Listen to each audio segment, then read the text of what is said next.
That's one of our most exclusive vehicles. Are you sure you'd like to see this model? Yes, I'd like to take a closer look.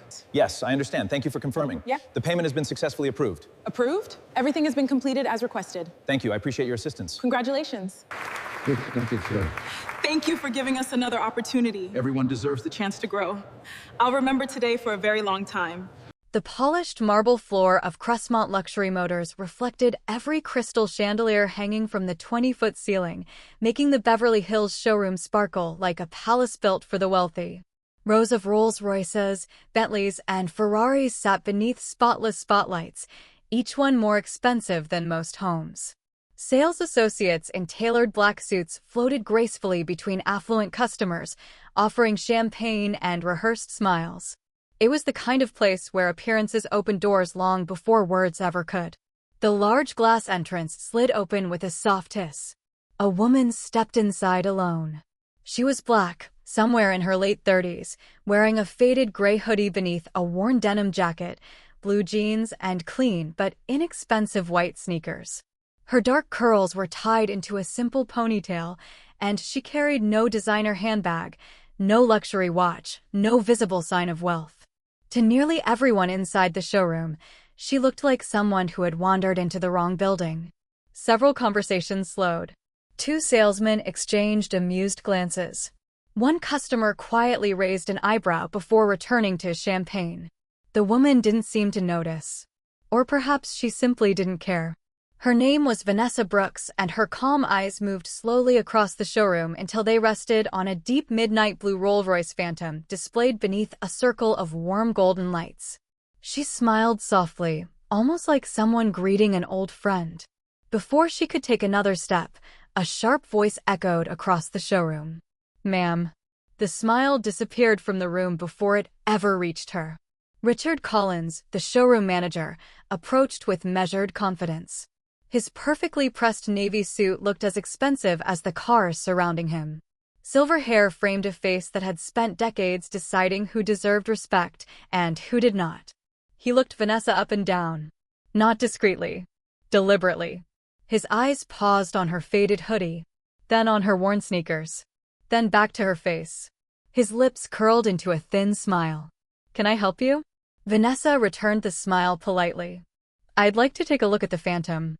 Richard glanced toward the car before letting out a quiet laugh. "The Phantom?" "Yes." He folded his arms. "I'm afraid that vehicle starts at over $600,000. "I know." Another salesman nearby chuckled.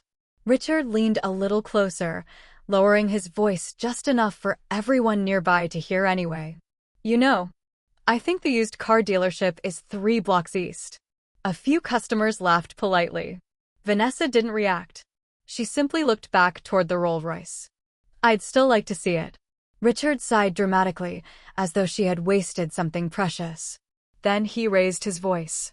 "Ladies and gentlemen." Several people turned. A few lifted their champagne glasses with curiosity. Richard pointed toward the Phantom. "If this lady can actually afford that car." He laughed. "I'll quit my job today." The showroom erupted. Sales associates laughed. Customers smiled awkwardly. Even one of the mechanics standing near the service entrance couldn't hide a grin. Only one person remained silent. Emily Parker. A young sales consultant standing near the reception desk lowered her eyes. Something about the woman's quiet confidence didn't match the laughter filling the room. She wanted to say something. Anything. But fear glued her feet to the polished marble floor. Vanessa slowly turned back toward Richard. There was no anger in her expression. No embarrassment. No pride. Only remarkable calm. She met his eyes for several long seconds. Then she smiled again. Not the smile of someone who had been humiliated. The smile of someone who had already seen the ending. Very softly, almost gently, she asked, "Mr. Collins, are you absolutely certain you want to make that promise?" The laughter around them continued. Richard grinned wider. "I've never been more certain of anything." Vanessa gave a small nod. "I understand." She slipped one hand into her jacket pocket. Not to argue. Not to defend herself. But to reach for her phone. No one in the showroom noticed the subtle change in her eyes. No one realized that, within the next few minutes, every laugh inside Crestmont Luxury Motors would disappear into absolute silence. The laughter inside Crestmont Luxury Motors still echoed through the showroom as Vanessa Brooks quietly slipped her phone back into her jacket pocket. She hadn't made a call. She hadn't argued. She hadn't tried to defend herself. Instead, she simply walked closer to the midnight blue Rolls-Royce Phantom, her fingertips hovering a few inches above its flawless paint without touching it. The car reminded her of another Rolls-Royce she had seen years ago, not in a luxury dealership, but through the dusty window of a city bus. Back then, she had been 19. Hungry. Determined. Invisible. Growing up on the south side of Chicago had taught Vanessa lessons no business school ever could. Her mother, Evelyn Brooks, worked 2 nursing jobs while raising Vanessa alone after her father passed away from heart disease. Money was always scarce. Some winters, the heating barely worked. Some nights dinner was nothing more than toast and canned soup. But Evelyn repeated the same sentence every morning before leaving for work. Never let anyone decide your value before you do. Vanessa carried those words longer than she carried anything else. She earned scholarships, graduated at the top of her engineering class, worked nights cleaning offices while building software during the day. At 27, she launched a tiny artificial intelligence startup from a 1-bedroom apartment with 2 borrowed laptops and a second-hand folding table. Investors laughed. Banks rejected her. Competitors dismissed her. One executive even told her, "People like you don't build billion-dollar companies." She thanked him for the advice, then went back to work. 15 years later, Brooks Intelligence Systems had become one of the fastest-growing AI companies in the world. Its software helped hospitals diagnose diseases earlier. Its logistics platform reduced food waste across multiple continents. Its cybersecurity division protected millions of people every day. Financial magazines called Vanessa one of the most influential technology entrepreneurs of her generation. She rarely read the articles. Success had changed her bank account. It had never changed her wardrobe. She still preferred hoodies, because they reminded her of the years when nobody believed in her. She still drove an older gray sedan instead of one of the luxury cars waiting inside her own garage. Her employees often joked that their billionaire CEO looked more like a graduate student than one of the richest women in America. Vanessa considered that a compliment. Outside the showroom, parked quietly beneath a jacaranda tree, sat the same modest sedan she had driven that morning. Most people would have assumed it was worth less than the leather seats inside the Phantom. None of them knew the car was a prototype built by one of her company's research teams, packed with experimental autonomous driving technology worth millions of dollars. Appearances had always fascinated Vanessa. Not because she enjoyed fooling people, because appearances revealed who people truly were. She had learned that lesson years earlier. Whenever strangers believed she had nothing, they often showed exactly how much kindness or cruelty they carried inside themselves. That was why she never corrected anyone too quickly. Respect offered freely was always more valuable than respect purchased by wealth. Back inside the showroom, Emily watched Vanessa from across the polished floor. Something felt wrong. Most people who were publicly embarrassed reacted with anger, tears, or humiliation. Vanessa displayed none of those emotions. She studied the Phantom with genuine admiration, almost forgetting everyone around her. Emily slowly approached. "I'm sorry about what happened." Vanessa turned and smiled warmly. "You don't have anything to apologize for." "I should have said something." Vanessa's expression softened. "Sometimes speaking up takes practice." Emily lowered her eyes. "I guess I failed." "No." Vanessa gently shook her head. "You noticed. That's where courage begins." For a brief moment, Emily forgot she was standing inside one of the most prestigious dealerships in California. She simply saw a woman whose confidence didn't come from money. It came from peace. Across the showroom, Richard Collins watched the conversation with growing irritation. He folded his arms. "Emily." His voice echoed sharply. "Stop wasting company time." Emily immediately stepped back. Vanessa simply nodded politely. Then her phone vibrated once inside her jacket pocket. She looked down at the screen. A single message appeared. "We're here. Waiting for your signal." Vanessa locked the phone, looked once more at the Rolls-Royce, then quietly smiled. Everything was about to change. Richard Collins had spent 23 years selling luxury automobiles, and somewhere along the way, he had stopped seeing people. He saw watches. He saw tailored suits. He saw designer handbags. He saw shoes that cost more than most monthly mortgages. Those things, in his mind, determined whether someone deserved attention. The customers who arrived in Ferraris or Bentleys were greeted before their engines stopped running. Champagne appeared almost instantly. Sales associates hurried to open doors, polish fingerprints from the paint, and speak with rehearsed enthusiasm. But customers who arrived in ordinary cars or walked through the front entrance wearing inexpensive clothes were often treated like inconveniences. Richard justified it as efficiency. 99% of the time, he often told his staff, "You can tell who's buying within 5 seconds." Most of his employees nodded. Not because they agreed. Because Richard controlled promotions, bonuses, and schedules. No one wanted to challenge him. Except Emily. Even though she rarely spoke her thoughts aloud, every uncomfortable interaction stayed with her long after customers left the showroom. She remembered an elderly schoolteacher who had been ignored for nearly an hour before quietly purchasing a new Bentley with cash. She remembered a young veteran wearing work boots who had walked away after another salesman laughed at his clothes.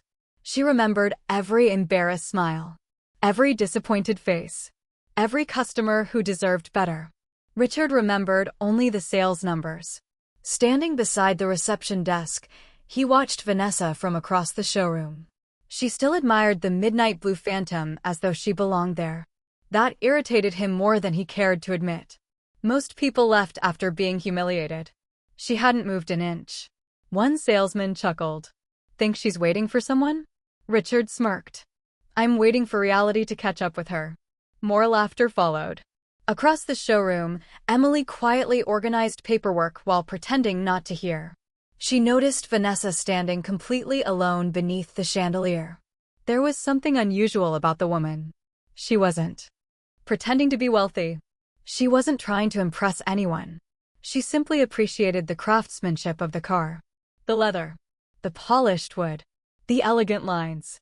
It looked less like shopping and more like admiration. That calmness unsettled Richard. He walked toward Vanessa once again. His polished shoes echoed sharply across the marble floor. "So," he folded his arms. "Have you finished looking?" Vanessa turned politely. "I was hoping to see the interior." Richard laughed. "The interior?" "Yes. I'm afraid we don't open $600,000 vehicles for sightseeing."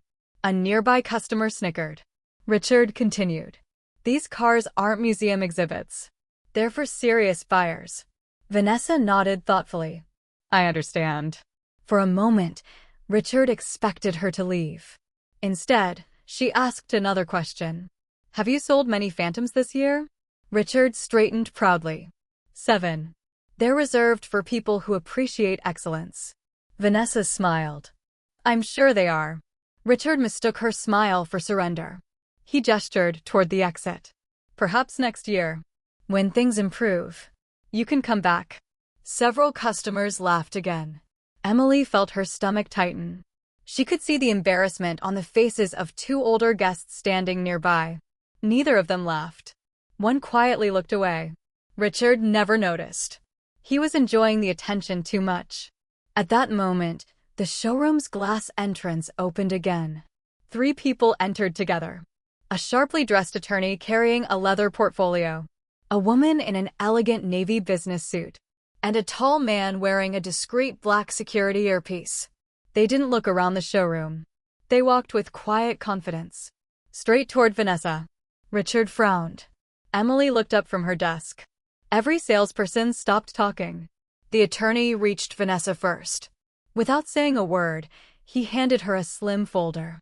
The woman beside him smiled warmly. "Good afternoon, Ms. Brooks." The security professional nodded respectfully. "Everything is ready." Silence spread across the showroom. Richard's confident smile faded ever so slightly. For the first time that afternoon, uncertainty crossed his face. Vanessa accepted the folder with a calm smile. Thank you for coming so quickly. She slowly turned back toward Richard. There was no triumph in her eyes. No anger. Only quiet dignity. Then she spoke the words that made every heartbeat in the showroom seem to pause. Mr. Collins, I believe we're finally ready to discuss the purchase. The showroom fell into a silence so complete that even the soft piano music playing through the ceiling speakers suddenly felt too loud. Every pair of eyes followed the three newcomers standing beside Vanessa Brooks. The attorney held a leather portfolio embossed with a prestigious law firm's logo. The elegant woman in the navy business suit carried a tablet displaying financial documents. The security specialist quietly stepped several feet behind Vanessa, watching the room without saying a word. Richard Collins forced a laugh. It sounded weaker than before. I'm sorry, he said with a smirk. Is this some kind of joke? Vanessa looked at him calmly. No. I'd like to purchase the Phantom. Richard crossed his arms again, trying to regain control of the room. With what? A magic trick? A few nervous chuckles echoed through the showroom, but this time they faded almost immediately. The attorney stepped forward. My name is Daniel Foster. I'm Ms. Brooks' legal counsel. He carefully opened the portfolio and placed several documents on Richard's desk. We're prepared to complete the purchase immediately. Richard barely glanced at the paperwork. Instead, he laughed louder. Anybody can print papers. It doesn't mean they have $600,000. Vanessa remained completely composed. She nodded once toward the woman in the navy suit. The woman smiled professionally. My name is Olivia Chen. I'm the Chief Financial Officer of Brooks Intelligence Systems. Richard frowned. The company name sounded familiar. Very familiar. Before he could think further, Olivia placed her tablet on the desk. The screen displayed a banking authorization page. A balance appeared. Richard stared. His smile disappeared for a fraction of a second. Then he shook his head. No, that has to be fake. Olivia tapped the screen. Within seconds, the dealership's finance office received an incoming verification request. One of the finance managers answered the phone. His expression changed almost instantly. Yes, I understand. He looked toward Richard, then back at the screen. His face turned pale. He slowly lowered the receiver. The transfer authorization is legitimate. The showroom became silent again. No one laughed. No one whispered. Even the customers waiting near the Bentley stopped pretending not to watch. Richard cleared his throat. There must be some misunderstanding. Vanessa gently interrupted him. There isn't. She removed a simple black card holder from her jacket. Inside was an understated platinum bank card. No diamonds. No flashy logo. Nothing designed to impress. She handed it to Olivia. Olivia passed it directly to the finance manager. Please process the full payment. No financing. No installment plan. Complete payment. The finance manager swallowed nervously. Right away, he disappeared into the finance office almost at a run. Richard felt the room slipping away from him. He searched desperately for another explanation. This doesn't prove anything. Vanessa simply waited. She never raised her voice. Never smiled in triumph. Never reminded him of what he had said earlier. Emily watched everything unfold from the reception desk. She could hardly breathe. The woman everyone had mocked hadn't argued once. She had simply allowed the truth to arrive on its own. 5 long minutes passed. Each second felt heavier than the last. Finally, the finance office door opened again. The manager emerged holding several official documents. His hands were trembling. He walked directly toward Vanessa. Congratulations, Ms. Brooks.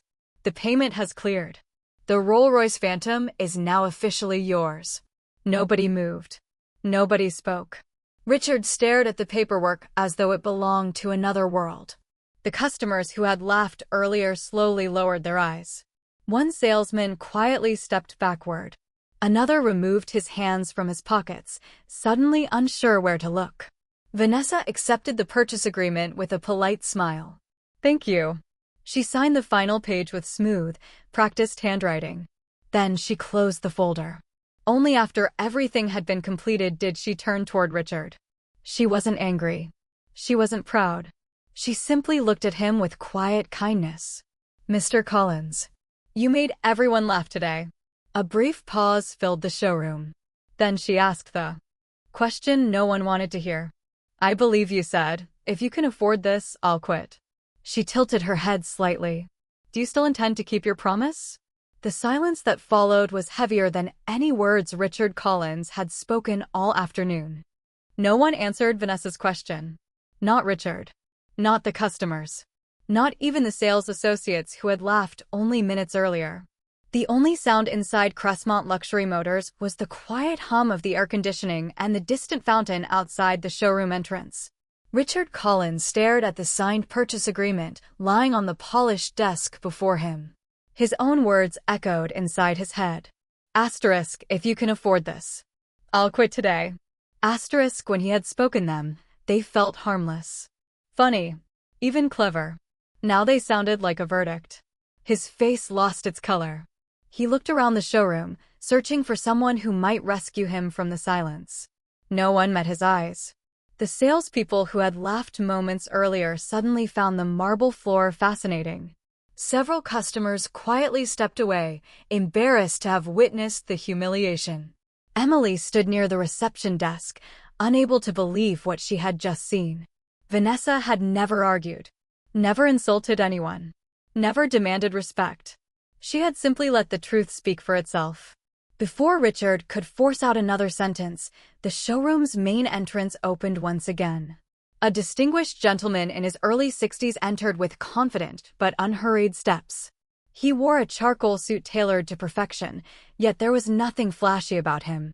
His presence alone commanded attention. The receptionist immediately straightened. "Good afternoon, Mr. Whitmore." Every employee recognized him instantly. Charles Whitmore, owner of Crestmont Luxury Motors. Richard froze. Charles rarely visited the showroom without notice. Today's visit had not been scheduled. He looked around the room, immediately sensing the unusual atmosphere. What happened here? Nobody answered. Richard cleared his throat. "It's just a misunderstanding." Charles noticed Vanessa standing quietly beside the phantom. For one brief second, his expression changed. Then, to everyone's astonishment, he walked directly toward her. A warm smile appeared on his face. "Ms. Brooks. It's been far too long." Vanessa smiled gently. "It has, Charles. I hope you've been well." He extended both hands. She shook them. Warmly. Richard's heart began to pound. Charles turned toward the employees. "I'm surprised none of you introduced yourselves properly." He looked back at Vanessa. "I'm honored you visited us today." Several employees exchanged confused glances. Richard felt his stomach tighten. Charles continued speaking. "For those of you who don't know." He paused. "This is Vanessa Brooks, the founder and CEO of Brooks Intelligence Systems." A wave of disbelief spread across the showroom. Emily's eyes widened. One salesman quietly whispered, "No." Charles smiled proudly. "Her company changed the future of artificial intelligence. They've transformed healthcare logistics. They protect financial systems in over 40 countries. They employ more than 30,000 people." Richard could barely breathe. Charles wasn't finished. "Last month, Forbes estimated her personal net worth at over $9 billion.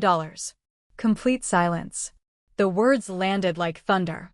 The customers who had laughed earlier slowly lowered their heads.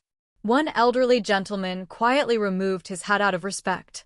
Richard looked at Vanessa as though seeing her for the first time. Not the hoodie. Not the sneakers. Not the faded denim jacket. The person. Charles placed a respectful hand on Vanessa's shoulder. "I should also mention something else. Our company has been discussing a strategic partnership with Brooks Intelligence." He smiled. "And Ms. Brooks has been considering investing in several luxury dealerships across California." Richard felt the room begin to spin. His hands trembled. He realized something terrifying. The woman he had mocked wasn't merely a customer. She could very well become one of the people influencing the future of the business he had spent 23 years building. His voice barely emerged. I'm so sorry. The words sounded small, fragile. Vanessa looked at him quietly. There was no satisfaction in her eyes. No desire for revenge. Only compassion. Richard lowered his head. For the first time in decades, the man who believed he could judge every customer within 5 seconds finally understood how completely he had misjudged the one person who had never needed to prove anything at all. No one spoke. The magnificent showroom that had echoed with laughter only minutes earlier now stood wrapped in an almost sacred silence. Even the soft instrumental music drifting from hidden ceiling speakers seemed distant, swallowed by the weight of what had just happened. Richard Collins remained frozen beside his desk. His perfectly tailored suit suddenly felt heavier than armor. The confidence he had worn every day for more than 2 decades had vanished without a fight. He stared at the polished marble floor. For the first time in years, he couldn't find a single excuse. Across the showroom, Vanessa Brooks quietly signed the final ownership documents for the Rolls-Royce Phantom. Her handwriting remained steady, elegant, unhurried. She treated the purchase exactly as she had intended from the moment she walked through the front doors. Just another gift. A birthday surprise for the woman who had sacrificed everything to give her daughter a future. Emily carefully approached with the vehicle folder in both hands. Unlike earlier, there was no hesitation in her movements. Only respect. Congratulations, Ms. Brooks. Vanessa accepted the folder with a warm smile. Thank you, Emily. You've been very kind. Emily lowered her eyes. I wasn't kind enough. I should have stopped him. Vanessa looked at the young sales consultant for a long moment before gently placing a hand on her shoulder. It isn't easy to speak when everyone else is laughing. Emily felt tears beginning to form. I was afraid. Vanessa nodded. I know. Courage rarely begins with confidence. It begins with choosing what's right while you're still afraid. Emily swallowed hard. Those words would stay with her long after this day ended. Several customers quietly watched the exchange. One older couple exchanged embarrassed glances. A businessman who had laughed only moments earlier slowly walked toward Vanessa. I owe you an apology. I judged you. Vanessa smiled gently. Thank you. That takes honesty. The man nodded before quietly walking away. One by one, the atmosphere inside the showroom began to change. The laughter had disappeared. In its place came reflection. Even the sales associates who had mocked Vanessa now avoided meeting her eyes. Not because she had embarrassed them. Because she hadn't. She had never insulted anyone. Never celebrated her wealth. Never reminded them of their mistake. Her dignity had done what anger never could. It had forced everyone to confront themselves. Outside, the late afternoon sun slipped through the enormous glass windows. Golden light spilled across the polished floor, reflecting from the midnight blue Rolls-Royce like liquid gold. The showroom suddenly felt warmer. Almost peaceful. Charles Whitmore watched everything from several feet away. He quietly smiled. Years of running successful businesses had taught him one truth. Money impressed people. Character transformed them. Vanessa closed the vehicle folder and slowly looked around the room. Her eyes paused on every employee, every customer, every face. She saw regret, embarrassment, reflection. She saw something even more valuable: growth. She realized this day would become unforgettable for everyone present. Not because a billionaire had purchased a luxury car, but because kindness had defeated pride without ever raising its voice. She picked up the car keys from the velvet presentation box. The polished silver spirit of ecstasy keychains sparkled beneath the afternoon sunlight. Vanessa smiled softly. Thank you. No speech. No celebration. No triumph. Just gratitude. Before walking toward the showroom doors, she turned back one final time. Her calm voice carried gently through the silent room.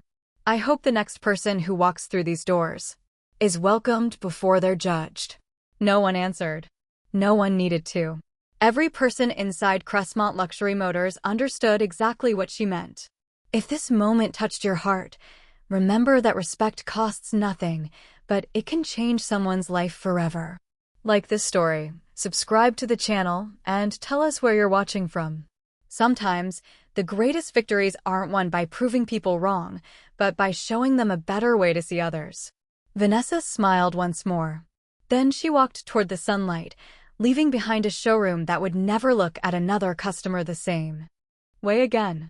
Vanessa Brooks had almost reached the showroom doors when Charles Whitmore's voice gently stopped her. "Ms. Brooks." She turned. Charles walked toward her with measured steps, his expression thoughtful rather than celebratory. "If you have a few more minutes, I'd like to ask you something." Vanessa smiled politely. "Of course." Charles looked around the showroom before speaking. "I think everyone here deserves to hear this." Richard Collins slowly lifted his head. His face looked years older than it had an hour earlier. The confidence that once filled every word had disappeared, replaced by quiet regret. Charles folded his hands.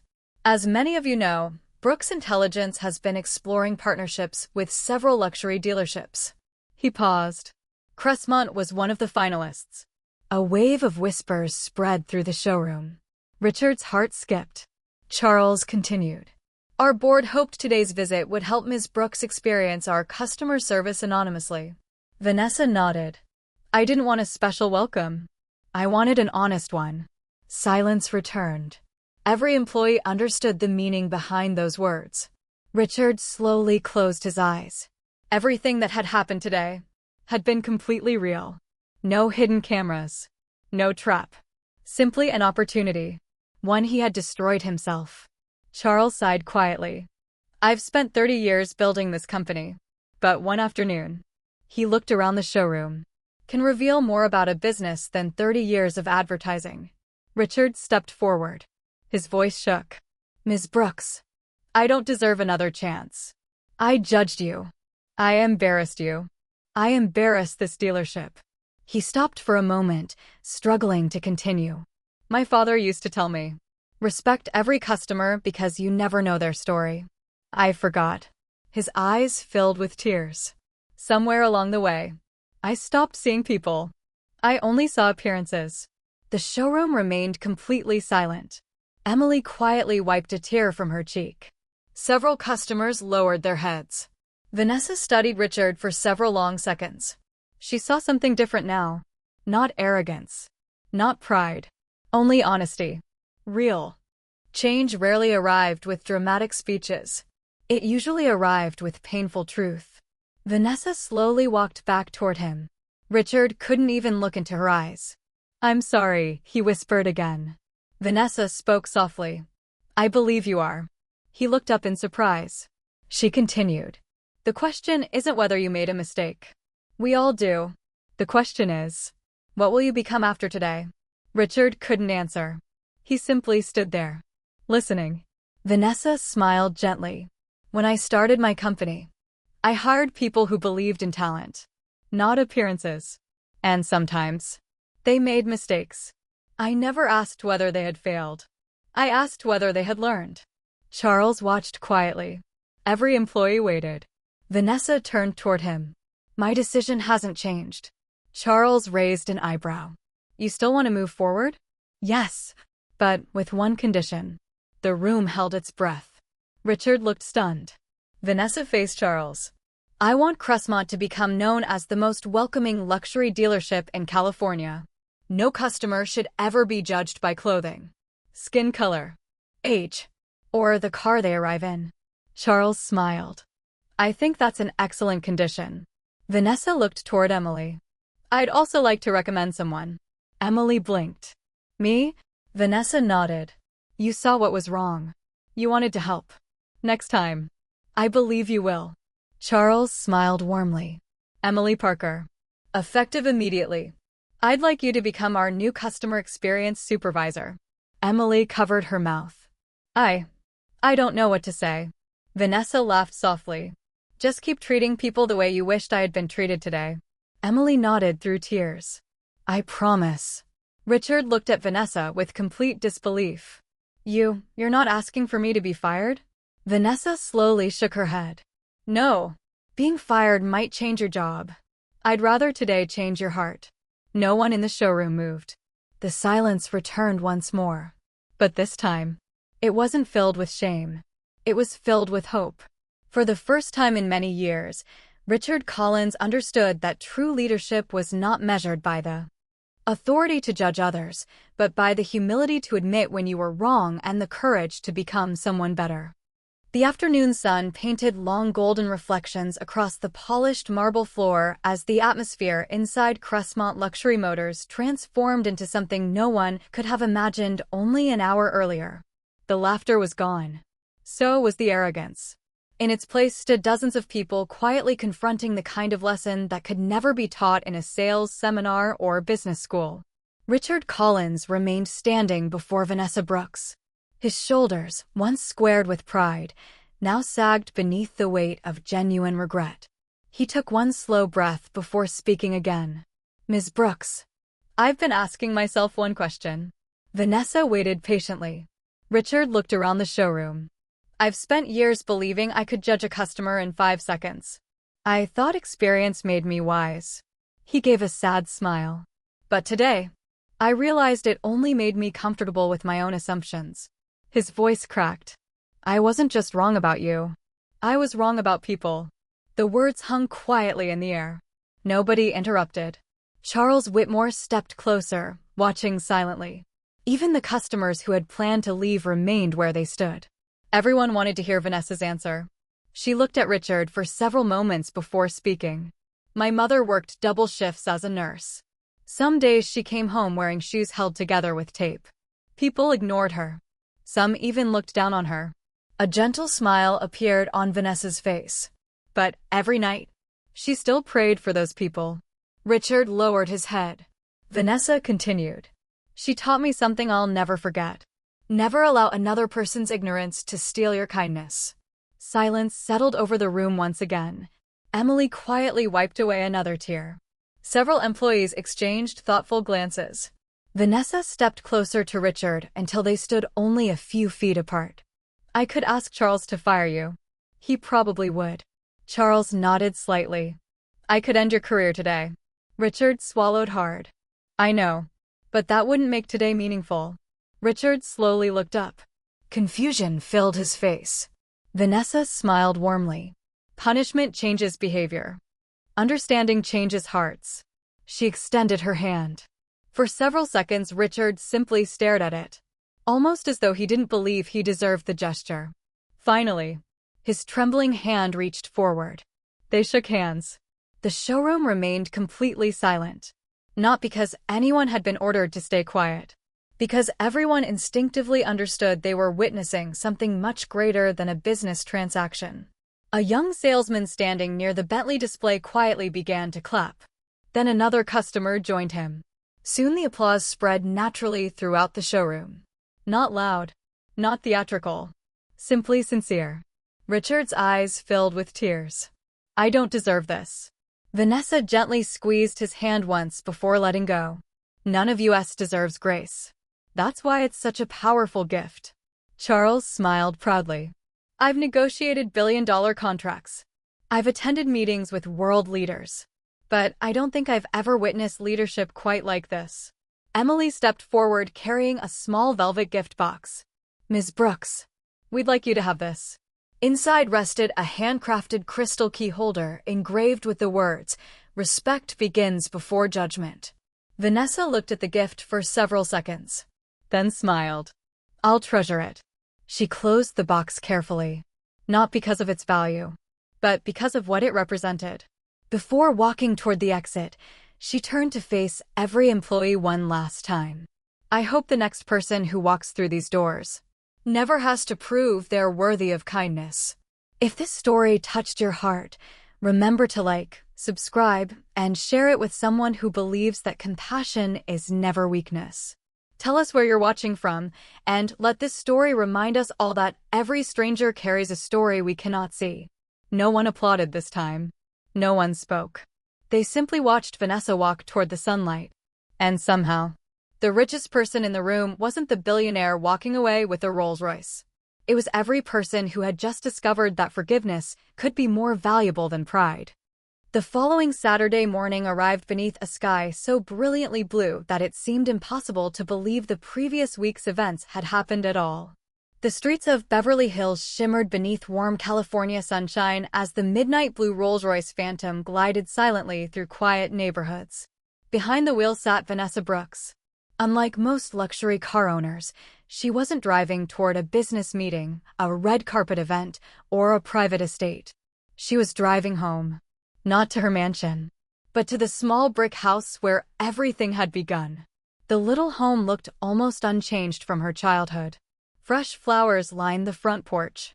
A white rocking chair gently moved in the morning breeze. The old maple tree still stretched over the front yard, just as it had when Vanessa used to sit beneath it doing homework after school. She parked the Phantom in the driveway and stepped out carrying a small gift box wrapped in silver ribbon. Before she reached the front door, it slowly opened. Evelyn Brooks appeared. Her hair had turned silver over the years, and her movements had become slower, but her smile remained exactly the same. The kind of smile that had carried a frightened little girl through years of poverty. Vanessa? Her eyes widened as she looked beyond her daughter. The Rolls-Royce sparkled beneath the morning sun. You didn't. Vanessa laughed softly. I did. She gently placed the polished key into her mother's hand. Happy birthday, Mom. Evelyn stared at the key without speaking. Tears slowly filled her eyes. I told you not to spend money on me. Vanessa wrapped both arms around her. You spent your whole life spending everything on me. I've been trying to catch up ever since. For several quiet seconds, they simply held each other. No photographers. No reporters. No applause. Only a mother and daughter standing together beneath the same porch where impossible dreams had once been whispered. Across town, Crestmont Luxury Motors opened its showroom for another business day. Everything looked familiar. The polished marble. The crystal chandeliers. The luxury vehicles. Yet something invisible had changed. Richard Collins stood near the entrance instead of behind his office desk. When the first customer arrived, a middle-aged construction worker wearing dusty boots and a faded work jacket, Richard walked forward with a genuine smile. Good morning. Welcome. How may I help you today? The man looked surprised, then smiled back. Emily noticed the exchange from across the showroom. She smiled quietly. The lesson had taken root. Weeks passed. Customer satisfaction reached record levels. Online reviews praised something unusual. Not the cars. The people. Customers repeatedly wrote the same sentence. Asterisk, they treated us with respect from the moment we walked in. Asterisk Charles Whitmore read every review with quiet satisfaction. One afternoon, he framed a simple quote and hung it behind the reception desk. It read, "Character is the first luxury every customer deserves." Employees paused to read it every morning before beginning work. Nobody ever questioned why it was there. They all remembered. Months later, Vanessa returned to the dealership. Not to buy another car. Simply to say hello. Richard greeted her at the door. Not as a billionaire. Not as an investor. But as a person. Welcome back, Ms. Brooks. She smiled. It's good to see you, Richard. I've been trying to live up to your lesson. Vanessa gently shook her head. It wasn't my lesson. It belonged to my mother. Richard looked toward the framed quote on the wall. Then back at Vanessa. I hope I've made her proud. I think, Vanessa replied with a warm smile, you're finally making yourself proud. She walked back toward the sunlight, leaving the showroom exactly as she had changed it, not through wealth, power, or status, but through grace. As the Rolls-Royce disappeared into the golden California afternoon, Richard stood quietly at the entrance. He no longer noticed expensive watches, designer suits, or luxury handbags. He noticed people. And at last, he understood the greatest luxury in the world was never found inside a showroom. It was the simple choice to treat every human being with dignity before knowing anything about their wealth. The end.